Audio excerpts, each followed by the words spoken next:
The torn veil. The executions taking place just outside the walls of Jerusalem on that Friday afternoon were meant to be entirely routine. The Roman Empire used crucifixion to send a clear public message to anyone who challenged their authority. But according to the texts that survived from the first century, the death of Jesus of Nazareth was accompanied by a series of strange and terrifying physical events that shocked both his followers and his executioners. The ancient accounts describe a sudden darkness that swallowed the land in the middle of the day. They speak of a violent earthquake that shattered solid rock. They describe the massive sacred veil inside the Jewish temple tearing completely in half. And most mysteriously of all, one specific account claims that tombs were opened and the dead actually walked through the streets of Jerusalem. These chaotic moments are recorded in the final chapters of the Gospels. For 2,000 years, they have been preached from pulpits and painted by masters of art. But when we look closely at what the ancient texts actually say, a profound mystery emerges. Did the earliest Christians understand these events as literal, physical history?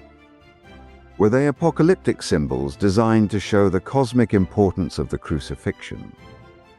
Or did something genuinely unexplainable happen in the physical world on that specific spring afternoon? To begin our investigation, we have to look at the first and most widely reported anomaly: the darkness. The Gospels of Matthew, Mark, and Luke all agree that as Jesus hung on the cross, darkness fell over the whole land from the 6th hour until the 9th hour. In the Roman method of keeping time, this means the sun was obscured from noon until roughly 3 in the afternoon. The immediate modern assumption is often that this was a simple solar eclipse. But there is a major historical and scientific problem with that theory. Jesus was crucified during the Jewish festival of Passover. The ancient Hebrew calendar was lunar, and Passover always occurs during a full moon. According to the laws of astronomy, a solar eclipse can only happen during a new moon, when the moon passes directly between the Earth and the Sun. It is scientifically impossible for a natural solar eclipse to occur during a full moon. Furthermore, the longest a total solar eclipse can possibly last in any given location is about 7.5 minutes. The darkness reported in Jerusalem lasted for 3 entire hours. If it was not an eclipse, what exactly blocked out the sun? Some scholars propose that a massive dust storm from the desert, known as a khamsin, could have darkened the sky. Others suggest heavy, unnatural cloud cover. But the mystery deepens when we realize that the darkness was only the beginning. The Gospel of Matthew reports that at the exact moment Jesus took his last breath and died, the earth shook violently, and the rocks were split apart. This earthquake is directly connected to the next extraordinary event.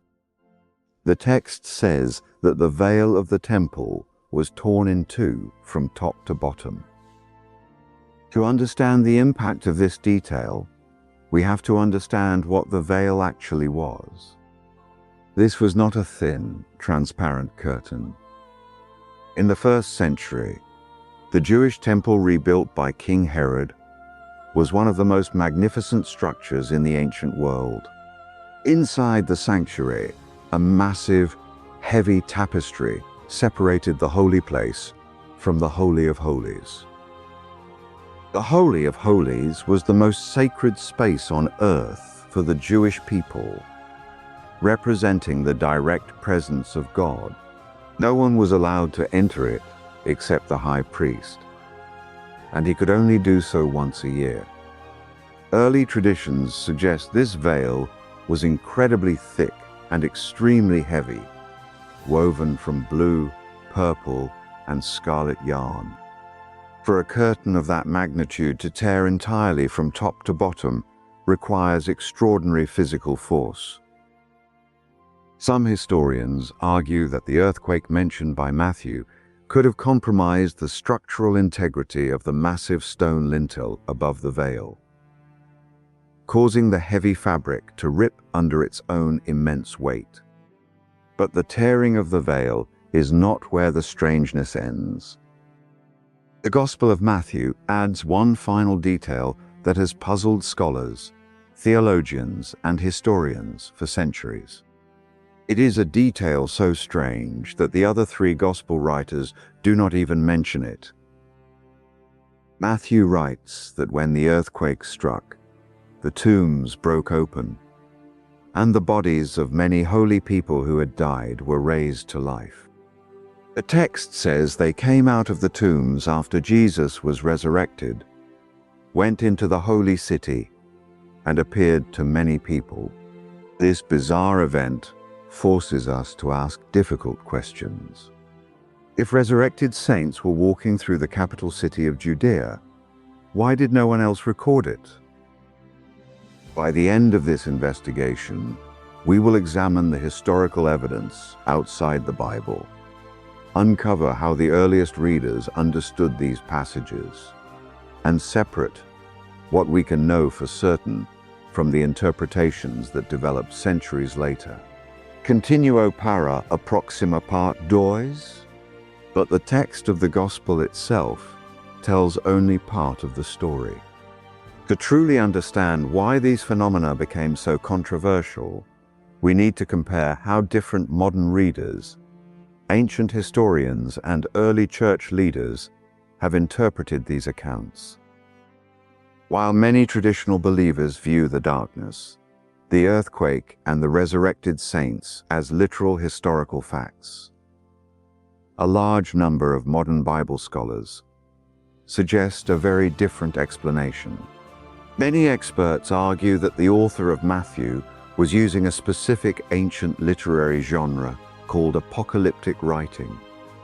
In the ancient Mediterranean world, it was common for historians and poets to describe cosmic signs such as earthquakes, eclipses, and falling stars to mark the death of an exceptionally important ruler. For instance, Roman writers like Virgil and Plutarch claimed that unusual darkness and strange portents filled the sky when Julius Caesar was assassinated 44 years before the birth of Jesus. Therefore, some scholars argue that the Gospel writers were not writing a scientific report, but were using familiar symbols to communicate that the crucifixion was an event of universal cosmic importance.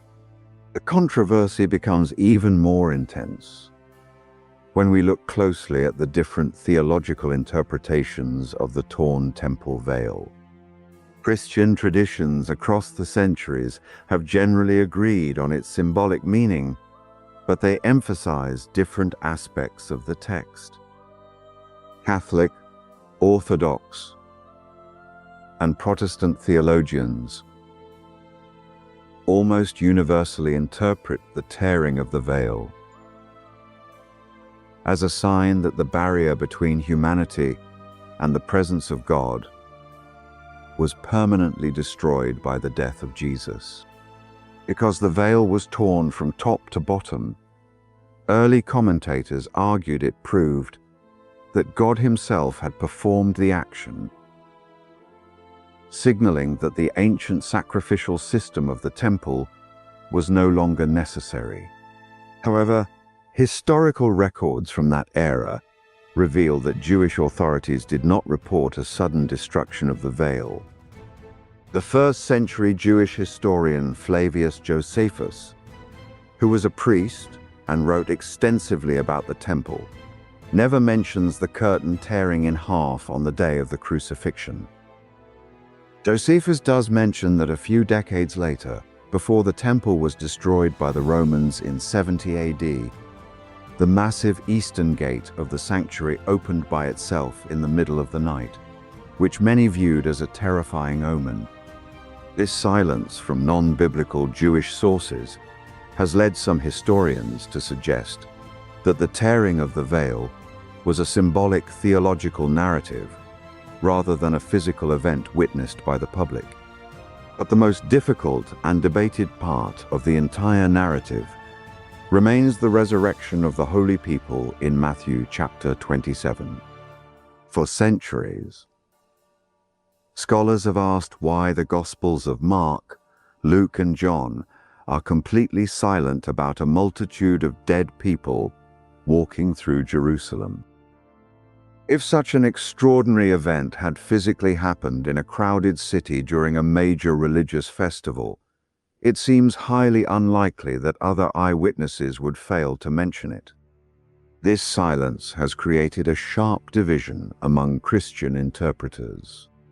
Some conservative theologians argue that Matthew was recording a literal event that was simply limited in scope, perhaps occurring only in a specific area of the city and seen by a chosen few. On the other hand, many prominent biblical scholars argue that this specific passage must be understood as an apocalyptic poem. They suggest that Matthew was drawing directly from Old Testament prophecies, like Ezekiel chapter 37, which describes God opening the graves of his people. By including this imagery, Matthew was signaling to his readers that the resurrection of Jesus had already begun to conquer death itself. The debate leaves us with an intriguing historical problem. If these events were entirely symbolic, why did the early church treat them with such historical gravity? To find an answer, we must step outside the biblical text and look at the surviving fragments of ancient secular writers who actually attempted to investigate the 3 hours of darkness. Continuo para approxima part tres. The historical search for the 3 hours of darkness leads us to fascinating evidence outside the New Testament. In the 3rd century, a Christian historian named Julius Africanus wrote a massive chronicle of world history. While his original work was lost, fragments of it survived in the writings of others. Africanus mentions a much earlier secular historian named Thallus, who wrote a history of the Mediterranean world around the year 52 AD, just 2 decades after the crucifixion. According to the surviving fragments, Thallus mentioned a terrible darkness that fell over the land, and he attempted to explain it as a severe solar eclipse. Julius Africanus correctly pointed out the astronomical problem, stating that a natural eclipse cannot happen during the full moon of the Passover festival. A second secular source, a Greek historian named Phlegon, writing in the 2nd century, also recorded a massive eclipse and a terrible earthquake during the reign of the Roman Emperor Tiberius, which is exactly the period when Jesus was executed. What the evidence supports is that a powerful tradition of a daytime darkness and an earthquake during the death of Jesus circulated very early. It was known not only to the Gospel writers, but also to pagan historians who tried to explain it using natural phenomena. However, this does not eliminate every alternative. It remains uncertain whether these Roman and Greek historians were accessing independent official records, or if they were simply reacting to the historical claims being made by the rapidly growing Christian movement. When we organize the evidence regarding the strange events of that Friday afternoon, we must distinguish between what is historically verifiable and what remains a matter of theological interpretation.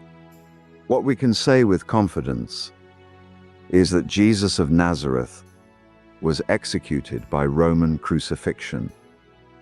We also know that his followers experienced his death not merely as a tragic political execution, but as a cosmic event that shattered the foundations of the world. The strongest interpretation appears to be that the Gospel writers used a combination of historical memory and profound apocalyptic symbolism. The darkness and the earthquake may well reflect actual, unexplainable physical phenomena that occurred that day and left a lasting mark on the collective memory of the region. But the tearing of the temple veil carries a specific theological weight. If the heavy tapestry tore physically, it would have been a catastrophic scandal for the temple priests. But as a theological symbol, it perfectly captured the early Christian belief that the ultimate sacrifice had been made. The holy presence of God was no longer confined to a dark, hidden room in Jerusalem. Similarly, the narrative of the resurrected saints in the Gospel of Matthew contains a detail that is often overlooked. The text explicitly states that while the tombs opened during the earthquake on Friday, these holy figures did not actually go into the city until after Jesus himself was resurrected on Sunday. This sequence suggests that Matthew is carefully constructing a theological argument rather than just a news report. He is showing his ancient audience that the death of Jesus unlocked the chains of the grave. But Jesus had to be the first to emerge into new life.